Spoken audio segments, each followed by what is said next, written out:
da sake haduwa da ku a daidai wannan lokaci kuma a wannan bangaren namu na labarai. Gwamnatin Buhari za ta fara biyan ɗaliban digiri da na NCE kudin kashewa. Idan wannan haduwa ita ce ta farko, kai muna subscribe tare kuma da danna muna alamar kararrawa. Wannan shine zai baka dama ka sami sabbin labaranmu da dumi su.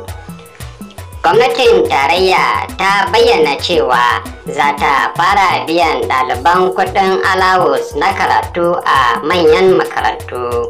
Wannan na zuwa daga ma'aikatar ilimi ta tarayya yayin bikin tunawa da ranar malamai ta duniya. Gwamnatin ta bayyana yadda ta tsara abin, inda ta ce za a biya masu karatun NCE naira 50,000. Masu karatun digiri kuma za a biya su naira 75,000. Gwamnatin tarayya ta aminta da biyan naira 75,000 a matsayin alawus na kowace semester ga ɗaliban da ke karatun digiri a fannin ilimi a jami'o'in gwamnati a Najeriya.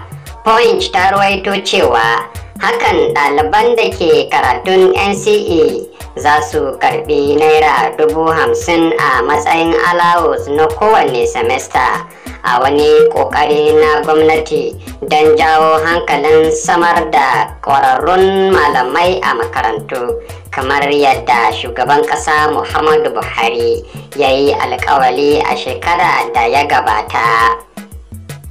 Ministan ilimi Adamu ya sanar da hakan a ranar Talata 5 ga watan Oktoba a bikin ranar malamai ta duniya da aka gudanar a Eagle Square da ke babban birnin tarayya